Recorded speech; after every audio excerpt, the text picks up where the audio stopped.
Bonjour à tous et bienvenue dans cette nouvelle édition du Grand JT des Territoires sur TV5 Monde et sur vos chaînes locales et régionales. Voici tout de suite les titres de l'actualité de ce journal.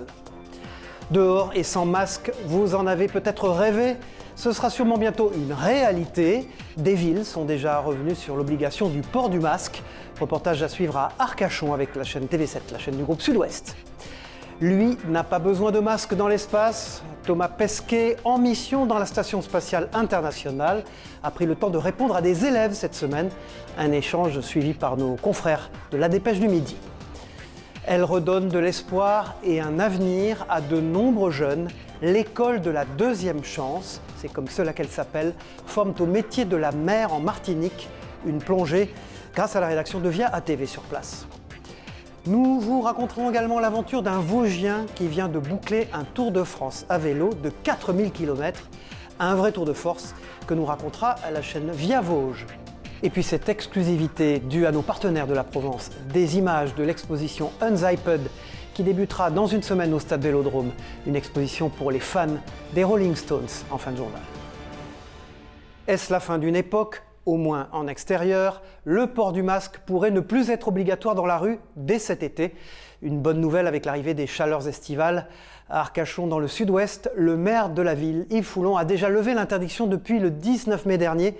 Pour l'heure, les habitants restent néanmoins prudents. Un reportage sur place de Célia Vallée pour TV7, la chaîne du groupe Sud-Ouest. Prendre le soleil, respirer l'air marin et le tout sans masque. À Arcachon, il n'est plus obligatoire à l'extérieur depuis le 19 mai. On se sent libre, ouais. C'est particulier, quoi. Là, avec le soleil, les lunettes, le masque et tout, non, c'est franchement agréable. J'avoue que je suis bien sans masque. Le message est bien passé pour les locaux, mais les touristes, eux, ne sont pas forcément au courant de cette mesure. Pour une majorité d'entre eux, le mot d'ordre, c'est de rester prudent. Il n'y a pas de panneau, l'information n'a pas circulé, donc voilà, on continue à porter le masque en bon citoyen. On n'a pas encore été vacciné, donc on préfère le garder, et puis on a des proches à risque, donc on préfère être prudent. Plus de 39 000 personnes ont déjà reçu une première dose de vaccin à Arcachon. Attention, le masque n'est plus obligatoire, mais l'épidémie, elle, est toujours bien présente. En extérieur, c'est le bon sens qui prévaut. Si on est dans une rue bondée, je pense qu'il vaut mieux, par précaution encore, porter le masque. C'est trop tôt pour l'enlever. Il y a seulement un tiers des Français vaccinés. Par respect pour les 2 tiers qui ne le sont pas, soyons encore un peu prudents. Par contre, au travail, à l'intérieur, dans les moyens de transport, on continue à porter le masque. Avec un taux d'incidence de 84 cas pour 100 000 habitants en Gironde, un taux toujours supérieur au seuil d'alerte, la vigilance reste de mise, notamment dans ces villes très touristiques et très fréquentées en période estivale. Assouplissement des restrictions aussi pour les personnes âgées. Dans les EHPAD, les seniors peuvent de nouveau recevoir leurs proches le temps d'une visite. Un changement qui fait du bien au moral des résidents, même si vous allez le voir, les règles varient selon les établissements. Un reportage de TVR en Bretagne de Chloé Hébrel et de Lisa Hervé. Bonjour Marraine, comment vas-tu ? C'est redevenu une routine pour Viviane. Plusieurs fois par semaine, elle rend visite à sa tante Berthe et c'est dans sa chambre qu'elles peuvent se toucher et être ensemble en toute intimité. Un soulagement après des mois de restrictions. C'était gênant quand on était dans une salle, le plexiglas entre nous et voir la personne derrière un plexiglas. C'est un petit peu, ça couple quelque chose, qu'on n'a pas le contact pareil. Puis déjà, moi, on vient d'avoir une petite fille, je lui montrais sur mon téléphone, elle ne voyait pas pareil. Ici, dans cette EHPAD à Val d'Anast, les visites en chambre sont autorisées depuis fin février. Et aujourd'hui, plus besoin de prendre rendez-vous. Il y a eu beaucoup d'émotions au retour des familles, en fait. Beaucoup d'émotions pour les résidents, mais beaucoup d'émotions aussi pour le personnel, de revoir une vie normale, enfin, entre guillemets. Un assouplissement permis grâce à la vaccination. C'était une volonté de l'établissement et puis on peut se permettre de le faire parce qu'on a pratiquement 99% des résidents vaccinés et 84% du personnel. Donc on sait que le risque il est très limité. Autre EHPAD, autre protocole. Ici à Aidé-Bazouges, les visites en chambre et les retours en famille restent encore rares. Nous avons maintenu les visites sur rendez-vous afin de réguler le nombre de personnes présentes dans l'établissement, mais également pour avoir une équité sur le nombre de visites que chaque résident était en droit d'avoir. Ces mesures strictes pourraient toutefois s'alléger ce week-end avec la fête des mères. Il est parti il y a un peu plus d'un mois désormais dans l'espace, mais n'en reste pas moins en liaison avec la Terre. L'astronaute Thomas Pesquet, actuellement en mission dans la Station spatiale internationale, a participé cette semaine à un échange avec une cinquantaine d'élèves de la région de Toulouse. Collégiens et lycéens ont ainsi pu lui poser des questions sur son métier et ses activités dans l'espace. Clément Gassi, du journal de la Dépêche du Midi, a pu assister à cet échange organisé par le Centre national d'études spatiales. Il a recueilli les impressions des élèves. Écoutez-les. On se dit qu'il est quand même à 400 km au-dessus de nos têtes et que c'est fluide, on arrive à le voir facilement, il répond à nos questions. Je trouve ça assez impressionnant et ça donne envie. J'aimerais bien bosser dans le spatial plus tard et c'est vraiment un rêve inaccessible, ce serait d'atteindre l'espace comme lui. C'était chouette de voir un Français partir à l'ISS et parler l'anglais comme il peut parler le français. Je trouve ça exceptionnel et magique. Déjà, moi j'ai bien aimé quand il flottait parce qu'au moins on voit la pesanteur, comment c'est dans l'espace et ses ressentis. Sans transition dans ce journal, le cancer du sein est, vous le savez, le plus fréquent chez la femme. Pour soulager les patientes des douleurs post-opératoires, certains hôpitaux, à l'image de l'établissement René Dubos à Pontoise, leur proposent de repartir avec un coussin en forme de cœur. Ce dispositif a été imaginé par un médecin américain et s'appuie sur des couturières bénévoles. Une belle initiative que nous raconte Angélique Boilet de Via 95. Je vous montre quelques modèles. Pour Julie, ce sera celui aux couleurs acidulées. Ce coussin en forme de cœur doit permettre de la soulager. Je vous propose de venir placer votre bras. La veille, cette patiente de 51 ans a subi une mastectomie du sein droit. Dans quelques heures, Julie va pouvoir rentrer chez elle et pourra l'utiliser autant de fois que nécessaire. Ça a une visée dans un premier temps antalgique parce qu'on touche très souvent à la chaîne ganglionnaire et on a ce qu'on appelle le retour lymphatique. Et donc ça, c'est vrai que c'est une sensation d'engourdissement du bras. Donc le coussin vraiment sert d'appui. Et puis aussi cette notion d'intégrer au cerveau le fait que le sein ne soit plus là. Des effets immédiatement ressentis par la patiente. Ça m'a en fait apporté du confort. J'ai senti en mettant le coussin sous les aisselles de la chaleur. Franchement, ça m'a fait beaucoup de bien. L'hôpital de Pontoise dans le Val d'Oise propose à chaque patiente ayant subi une chirurgie suite à un cancer du sein de repartir avec un coussin. Ces petits cœurs molletonnés sont confectionnés par des mains bénévoles, mis au point par un médecin américain. Ils répondent à un cahier des charges bien précis, à commencer par sa taille, le tissu utilisé, du coton, impérativement, sans oublier le rembourrage. Pile poil, 170. Déjà investie pendant le premier confinement, Nathalie a ensuite découvert l'existence de ces coussins à l'été 2020 et a tout de suite été séduite par la cause. Si un simple petit coussin comme ça en tissu, ça peut apporter du bien, quelque part, moi, ça me satisfait. J'ai l'impression d'être utile et je trouve ça sympathique de se dire qu'il y a une femme qui, peut-être grâce au fait que j'ai passé une petite heure à faire un coussin, ça va lui éviter de prendre trop d'antalgiques. Je pense que ça apporte aussi un soutien. Le cancer du sein reste le plus fréquent chez la femme. À la maison, chez vous, dans votre voiture ou encore au travail, le numérique est présent partout dans nos vies et notamment dans les villes. La Smart City, soit la ville intelligente en français, est l'un des enjeux du futur pour les collectivités. Et à Monaco, de nombreuses applications et intelligences artificielles sont déjà présentes dans le quotidien des habitants. C'est un reportage sur place de Christophe Rigaud pour le Grand JT des Territoires. La ville de demain est en train de s'inventer ici, à Monaco, grâce au numérique. La principauté est devenue un véritable laboratoire de la Smart City, la ville intelligente du futur. En 2019, Monaco a été le premier pays à lancer la 5G et possède aujourd'hui l'une des 2 fibres les plus rapides au monde. Grâce à ses infrastructures et à des capteurs qui remontent des données en temps réel, la principauté teste de nouvelles innovations, notamment pour la mobilité.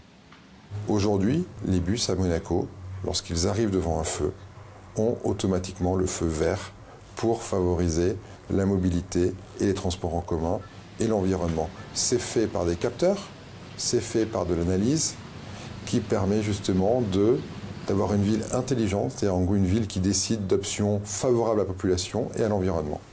Les innovations digitales permettent à Monaco d'être également un laboratoire environnemental.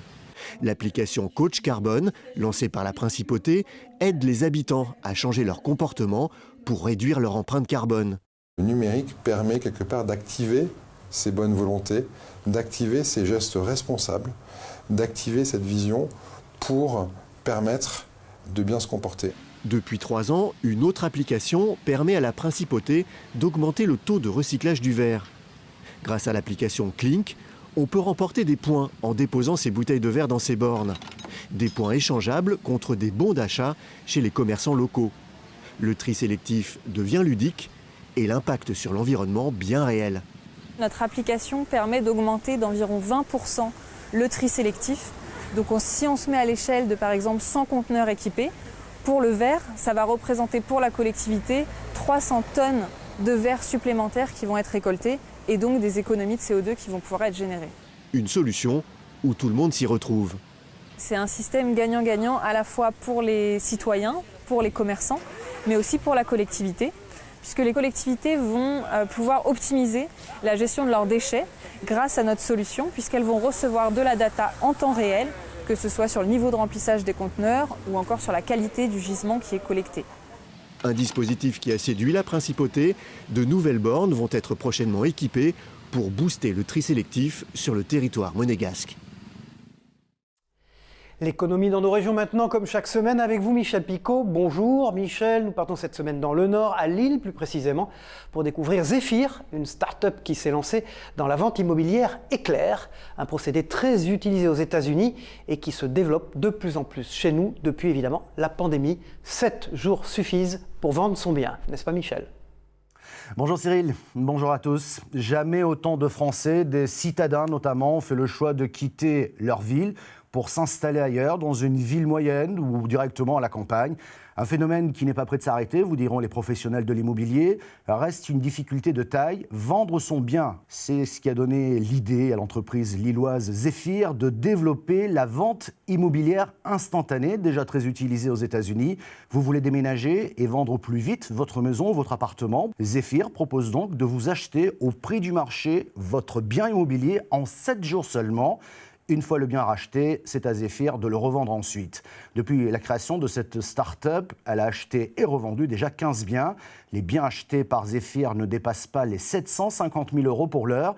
Mais la start-up voit grand. Une levée de fonds de 4 millions d'euros, 30 embauches à l'automne prochain et une offre couvrant l'ensemble du territoire national. Aujourd'hui, Zephyr sévit uniquement sur l'île, mais la start-up entend bien révolutionner le marché de l'immobilier rapidement.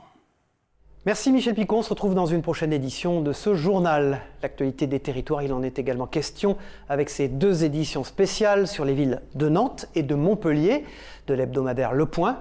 Le magazine s'intéresse notamment pour l'édition nantaise au chantier de l'Atlantique. Parviendront-ils à prendre le virage écologique ? C'est une question posée par le journal. L'écologie qui était également un enjeu des élections régionales dans les Pays de la Loire. Enfin, vous découvrirez l'évolution plutôt haut de gamme du vignoble nantais. Dans l'édition montpelliéraine, l'hebdomadaire s'intéresse aux ambitions économiques de la métropole après la crise sanitaire. Un entretien exclusif est aussi à lire avec le maire socialiste, le nouveau maire de Montpellier, Michael Delafosse. Et puis tous les chiffres autour du boom immobilier seront à découvrir en fin d'édition de ce point spécial Montpellier. Restons en Occitanie pour un tout autre sujet. Près de Perpignan, le parc éolien de Rivesaltes, l'un des plus vieux de France, va être démantelé puis reconstruit. Ce chantier est une première sur le plan national. Les 8 éoliennes vont être remplacées par 6 nouvelles, plus puissantes mais surtout plus respectueuses de l'environnement. Explications et détails d'Alizé Marty pour Via Occitanie sur place. C'est à Rivesaltes, dans les Pyrénées-Orientales, que les premières éoliennes du département ont été installées il y a plus de 20 ans. Ce parc, aujourd'hui vieillissant, va être démantelé puis reconstruit. Ce chantier de repowering est une première en France. Avec les nouvelles éoliennes, on va pouvoir baisser les impacts paysagers puisqu'on va seulement implanter 6 éoliennes au lieu de 8. Et pour autant, on va augmenter la production de l'ordre de 50%. Ça va permettre également, avec les nouvelles éoliennes, de baisser l'empreinte acoustique puisqu'il y aura des innovations, du biomimétisme notamment. On met des peignes acoustiques sur les pales d'éoliennes qui limitent en fait l'émission de décibels. Limiter l'impact sur l'environnement, c'est tout l'enjeu de ces nouvelles éoliennes. Elles devraient émettre 5000 tonnes de CO2 en moins chaque année, alors que leur puissance va passer de 7 à 11 mégawatts. Aujourd'hui, Rivesaltes est une ville qui est une ville positive. Nous sommes plus de 9000 habitants d'habitat. Et avec cette nouvelle génération d'éoliennes, on aura une production pour à peu près 18 000 équivalents habitants, donc du simple au double. Le parc éolien bénéficie des atouts naturels, mais il est aussi implanté à proximité de la zone industrielle Espace Entreprise Méditerranée, où plus de 300 emplois vont être créés. De l'emploi bien entendu pour le démontage et la valorisation des pales d'éoliennes, du travail et des emplois pour le remontage. Et bien sûr, c'est une chaîne qui se fait avec de l'entretien, de la valorisation, de l'énergie propre et moins chère qui est diffusée. Et donc ça permet de continuer le développement économique. Le nouveau parc éolien de Rivesaltes devrait voir le jour en 2022. Quant aux anciennes éoliennes, elles seront recyclées à 95%. C'est une conséquence négative et désormais avérée des confinements. Les violences familiales ont augmenté depuis plus d'1 an en France. Pour y faire face, les collectivités multiplient les initiatives. Dans les Yvelines, la ville de Bennes a distribué cette semaine des sacs à pain particuliers. Sont inscrits dessus notamment les numéros d'urgence en cas de violence. Un reportage dans cette commune yvelinoise de Mélanie Poquet pour TV78 sur place. Au premier coup d'œil, ces sacs à pain n'ont rien d'extraordinaire, mais on y trouve des numéros d'urgence et un violentomètre, une initiative saluée. C'est très bien de mettre de diffuser des messages qui sont importants pour tout le monde, vous faire prendre conscience à tout le monde que c'est important. Il faut les aider, les femmes qui sont violentées. Je pense que c'est bien d'attirer l'attention des personnes sur ce qui se passe autour de nous. Des sacs à pain pensés par la mairie de Bennes. Les 2 boulangeries de la commune ont été livrés ce mardi 1er juin. Ma copine travaillant là-dedans, elle m'a un peu sensibilisé à ça. Et moi j'ai des gens que je connais qui l'ont subi. Et tout le monde a quelqu'un qui connaît qui a subi ça. Et à un moment, il faut que ça s'arrête. Un moyen d'entrer et d'informer au sein même des foyers pour la commune de 7500 habitants. Les milliers de sacs à pain que nous avons fait imprimer vont permettre de diffuser toutes ces informations. Et on espère qu'effectivement, si dans une famille, on a ces problèmes intrafamiliaux, qu'ils puissent prendre appui sur ces sacs à pain pour libérer la parole. 10 000 sacs à pain ont été remis. Ils viennent compléter les actions d'associations et de gendarmerie. En 2019, près de 200 femmes, hommes et enfants sont morts de violences intrafamiliales. Chaque année, près de 15 000 jeunes intègrent le réseau associatif des écoles de la deuxième chance. Une opportunité pour ces jeunes souvent désœuvrés face aux études, sans travail, et qui peuvent ainsi être formés et accompagnés dans leur parcours. En Martinique, vous allez le voir, plusieurs d'entre eux ont découvert les métiers de la mer, un secteur porteur où l'activité ne manque pas. Un reportage de Tom Gagnou pour Via ATV sur place. C'est parti pour la première activité de la matinée, la plongée et la découverte des herbiers. Une demi-heure coupée du monde, au cœur de la biodiversité marine de l'île, une véritable découverte pour Teddy. Ça m'a permis de découvrir qu'il y a plusieurs types d'herbes dans l'océan, surtout les herbiers et les différents types d'espèces justement, plusieurs types de poissons. C'est plus de la découverte et éventuellement orientation vers des métiers qu'on ne connaissait pas. Car c'est aussi l'objectif de cette journée. Ces jeunes sont sortis du système scolaire classique, tous pris en charge par l'école de la deuxième chance du Sud. Ils découvrent aujourd'hui les différents métiers liés à la mer. À la base, c'est pas ça mon métier professionnel, mon projet professionnel. Mais ça m'a appris autre chose. Atelier photo, natation et plongée, encadrés par des professionnels pour sortir de l'ornière, autant plonger dans le Grand Bleu. C'est l'idée portée par la structure pédagogique et un constat, les opportunités professionnelles ne manquent pas sur le littoral martiniquais. L'objectif, c'est de pouvoir démocratiser les métiers liés à la mer, c'est-à-dire de permettre aux jeunes de voir qu'il y a la mer, qui a un super potentiel et qui est mal exploité, mal connu, et qu'il y a aussi des métiers qui sont en tension au niveau de la mer. À l'issue de cette journée, les stagiaires ont reçu attestation et diplômes qualifiants. Une première étape pour envisager d'autres horizons, une deuxième chance pour l'océan, mais aussi pour eux. Ils débuteront le 23 juillet prochain. Les Jeux Olympiques de Tokyo ont dû être repoussés bien sûr d'une année à cause du Covid. L'édition nippone n'en restera pas moins marquée par la pandémie cet été. Et comme tous les 4 ans, les Jeux paralympiques se dérouleront aussi dans la foulée du 24 août au 5 septembre prochain. À Limoges, la ville est devenue depuis quelques semaines centre de préparation officielle pour les équipes de parajudo et de handi-natation. Comme vous pouvez le voir sur ces images de la rédaction locale 7 à Limoges, les équipes de France peuvent profiter d'infrastructures de haut standing et se préparer ainsi à glaner, j'espère, de nombreuses médailles. Lors des Paralympiques de Rio en 2016, la France avait gagné 28 médailles, dont 9 d'or, se plaçant ainsi 12e du classement international. Nous souhaitons évidemment bonne chance à tous ces sportifs de haut niveau qui représentent fièrement notre pays. Lui ne prépare pas les JO du Japon, mais ceux de Paris. Dans 3 ans, le danseur Sekou Diagouraga s'est rendu dans une école du Mans pour faire découvrir sa discipline, le breakdance. Une discipline qui sera pour la première fois au programme, et oui, des Jeux Olympiques, mais en 2024. Une rencontre avec des écoliers donc organisée dans le cadre d'un festival. Margot Bianco et Milan Loustalo de Via LMTV n'ont pas dansé, mais suivi cet atelier hip-hop. Regardez. Entre 2 répétitions pour tenter de se qualifier aux Jeux Olympiques 2024 dans la discipline breakdance, le danseur Sekou Diagouraga du collectif Manceau Légitime Obstruction transmet quelques mouvements de base aux élèves. Donc, la jambe droite, je l'attends vers ma gauche. C'est pas très courant, mais je trouve ça important parce que au-delà juste de l'aspect visuel que les enfants aiment dans la danse, il y a aussi l'aspect culturel, parce que le hip-hop, c'est une très grande histoire, et c'est une belle histoire qui dure depuis 30 ans et qui durera encore très longtemps. Réceptifs, les écoliers se plient à la discipline avec brio. Il y a des mouvements, ils sont durs, et des mouvements, ils sont faciles, et puis ça dépend si tu es médecin, quoi. Surtout les positions qu'il faut vite changer de bras et qu'il faut être surtout sur ses appuis. Mais après, on apprend à faire à mesure, ça devient facile. La professeure en demande de ce projet est fière du résultat sur sa classe. Je pense que c'est un moyen vraiment de démocratiser la culture, de se dire que ce n'est pas réservé à une élite. C'est aussi tout à fait d'actualité, c'est vraiment très tendance, le graphe en ce moment, les cultures urbaines, ça a vraiment le vent en poupe. Moi, si je pouvais donner un conseil à toutes les écoles, investissez ce monde-là, parce que ça touche à beaucoup d'enfants et beaucoup de public. La suite du programme culturel pour ces élèves, c'est la visite de l'exposition d'Olga Bartz à la MJC Ronceret, partenaire du festival Connexion de super format. Et dans moins d'un mois, c'est le Tour de France qui débutera. La première étape partira de Brest en Bretagne. De l'autre côté du pays, dans les Vosges, l'aventurier Stéphane Brognard vient de boucler, lui, son Tour de France, nommé Gallia 480. Le Vosgien a parcouru 5000 km en moins de 20 jours. Un vrai Tour de France sur lequel revient Nicolas Brédard de Via Vosges sur place.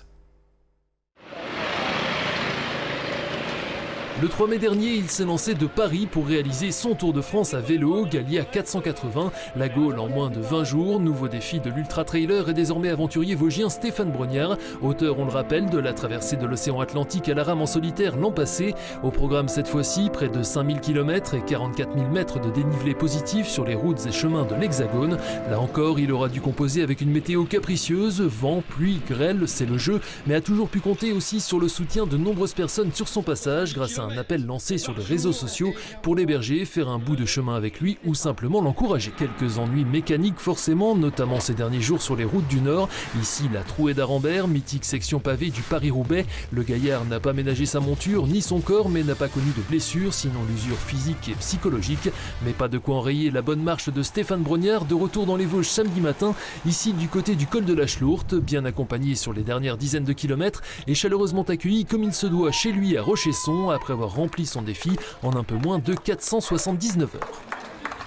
Déjà on est content d'arriver, ça fait 3-4 jours que c'est dur, hein. Vraiment les 260 à assumer là, au quotidien commençait à devenir de plus en plus compliqué. Bon, c'était le but de l'opération. Je peux dire vraiment c'est une vraie réussite. Alors sportif pour moi, mais ça à la limite ok.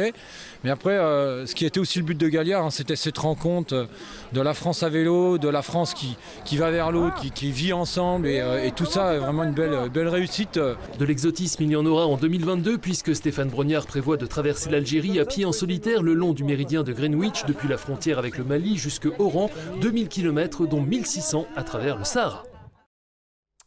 On termine cette édition du Grand JT des Territoires à Marseille avec ces images de pleine préparation fournies par nos partenaires de la Provence de l'exposition Unzipped qui débutera dans une semaine au Stade Vélodrome. Un lieu atypique, il est vrai, mais qui retrace le parcours et la réussite d'un groupe tout aussi atypique, les Rolling Stones. 400 objets issus de leur collection seront donc à découvrir sur près de 2000 m². Unzipped débarque pour la première fois en France après avoir ébloui les fans du monde entier. Une exposition évidemment très attendue à Marseille. Écoutez à ce propos Martin Dagenlieu, le directeur des grands projets de l'Olympique de Marseille. On a toute l'histoire des Rolling Stones qui est racontée à travers ces 13 sous-espaces dans l'exposition, avec des murs d'images, des écrans, vous avez les costumes de scène, vous avez un studio d'enregistrement reproduit en grandeur nature, vous avez les instruments originels du groupe, les guitares, les batteries. Nous qui avons été tous privés un peu de culture pendant des mois, c'est vraiment l'occasion, parce que c'est une occasion unique, ça ne repassera pas 2 fois, de voir cette exposition extraordinaire qui est mondiale et qu'on a la chance d'avoir à Marseille cette année. Voilà, et puis précision, les fans des Stones ont donc rendez-vous à Marseille à partir du vendredi 10 juin. Voilà, c'est la fin de ce grand JT des territoires. Merci de nous avoir suivis sur TV5 Monde et sur vos chaînes locales et régionales. On se retrouve pour une prochaine édition très vite. Au revoir à tous et bon courage.